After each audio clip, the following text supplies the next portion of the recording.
les enfants de Dieu partagent la parole du Seigneur en commun, peu importe où ils se trouvent.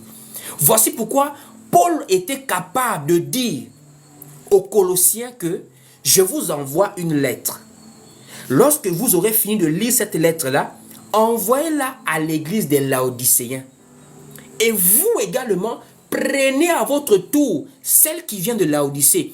Paul n'avait aucune peur à l'époque que Laodicée et puis Colosse puissent se contredire.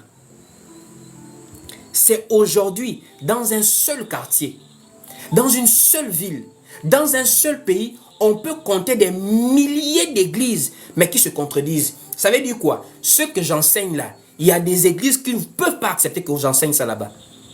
Je ne dis même pas église, je parle de bâtiment, je parle de dénomination des hommes.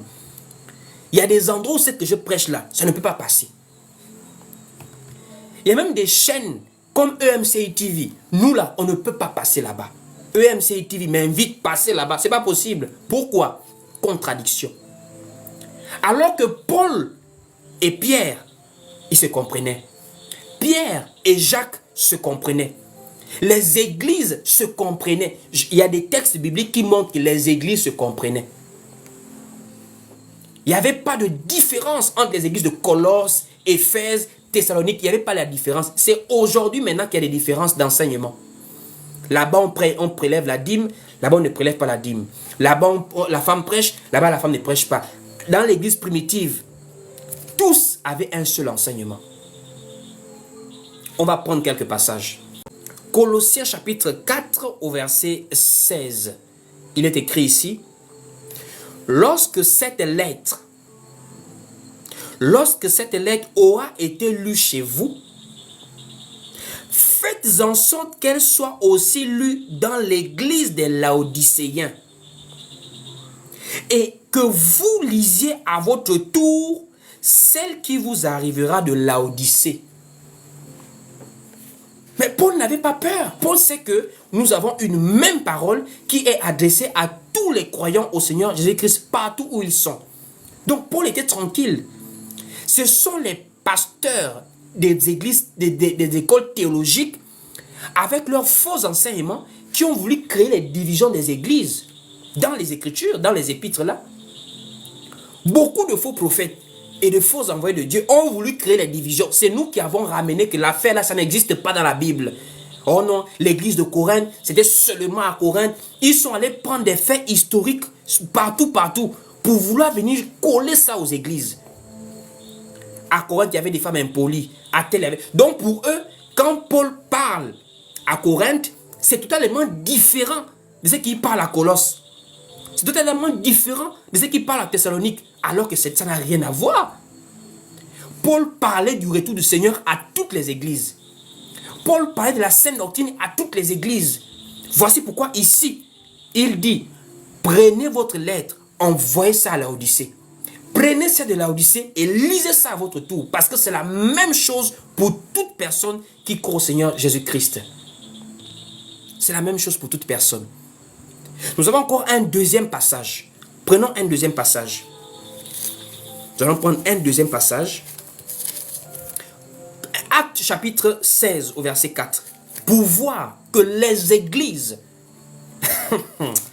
Acte 16 au verset 4, les églises respectaient la parole, les décisions, les recommandations qui venaient de Jérusalem.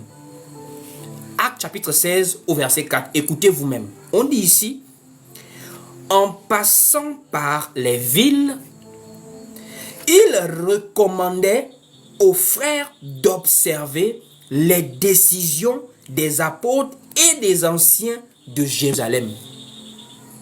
Ça veut dire lorsque une décision est prise à Jérusalem conformément à la parole, pas à la pensée, au vouloir des apôtres, à la parole, toutes les églises, il y avait des frères qu'on envoyait, des apôtres qui partaient dire, les Jérusalem, on a pris telle mesure, conformément à la parole, tous les frères qui persévèrent dans les villes doivent respecter cela.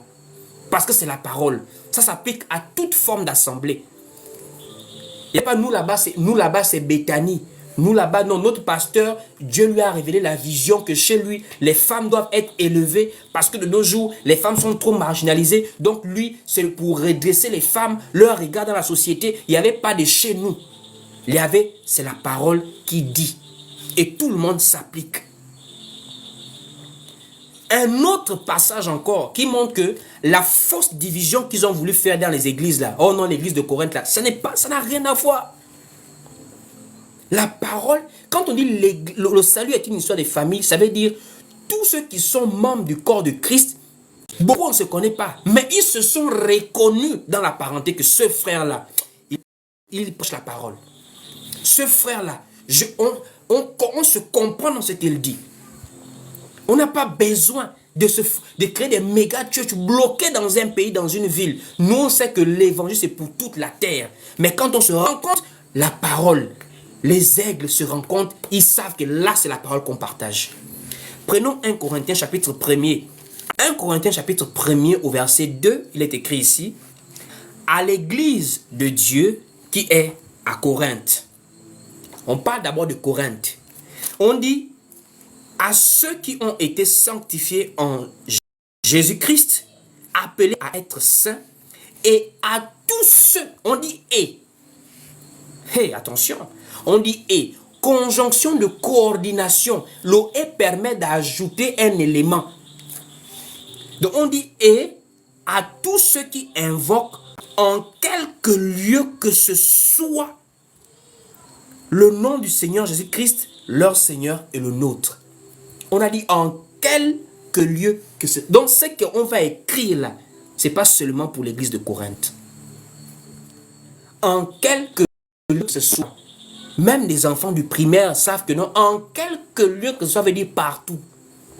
Donc tout ce que Paul finit d'écrire là, que ce soit les hommes, les femmes, ça là, ça nous concerne à Libreville, à Paris, à Bordeaux, à Ouagadougou, à Washington, à Pékin, partout où les saints vont se rassembler, ça leur concerne.